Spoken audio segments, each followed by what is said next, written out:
بسم اللہ الرحمن الرحیم۔ روزہ نہ رکھنے کی اجازت۔ نمبر 1،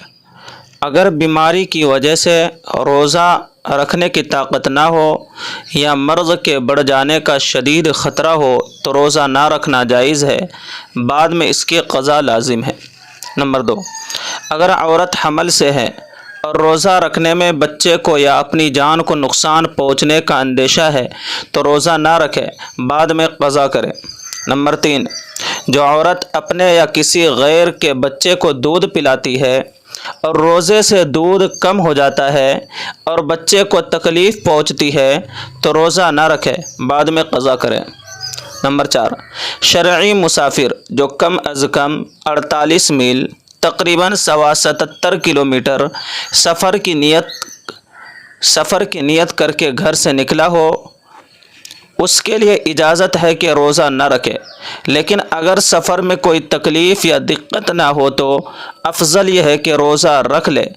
اور اگر خود کو یا ساتھیوں کو تکلیف ہو تو پھر روزہ نہ رکھنا افضل ہے۔ نمبر 5، اگر روزہ کی حالت میں سفر شروع کیا تو اب روزہ کا پورا کرنا ضروری ہے۔ کوئی شخص سفر میں تھا، بغیر روزے کے تھا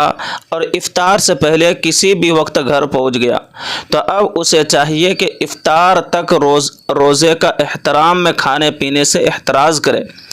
اور اگر صبح صادق کے بعد سے کچھ کھایا پیا نہیں تھا کہ سفر سے آ گیا اور ایسے وقت میں آیا جس میں روزے کی نیت ہو سکتی ہے، یعنی زوال سے 1.5 گھنٹے پہلے، تو اس پر لازم ہے کہ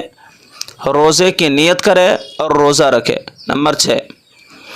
اگر کسی کو قتل کی دھمکی دے کر روزہ توڑنے پر مجبور کیا جائے تو اس کے لیے روزہ توڑ دینا جائز ہے، پھر قضا کرے۔ نمبر 7، اگر بیماری یا بھوک پیاس کا اتنا غلبہ ہو جائے کہ جان کا خطرہ لاحق ہو جائے تو روزہ توڑ دینا نہ صرف یہ کہ جائز ہے بلکہ واجب ہے، البتہ اس کی قضا لازم ہوگی، کفارہ واجب نہیں۔ نمبر 8، عورت کے لیے ایام حیض میں اور بچے کی پیدائش کے بعد جو خون نفاس آتا ہے اس کے دوران روزہ رکھنا جائز نہیں، ان دنوں میں روزے نہ رکھے، بعد میں قضا کرے۔ نمبر 9، بیمار، مسافر اور حیض و نفاس والی عورت کے لیے رمضان میں روزے نہ رکھنا اور کھانا پینا جائز ہے، لیکن رمضان المبارک کے احترام کی وجہ سے ان کے لیے لازم ہے کہ سب کے سامنے کھانے پینے سے احتراز کرے۔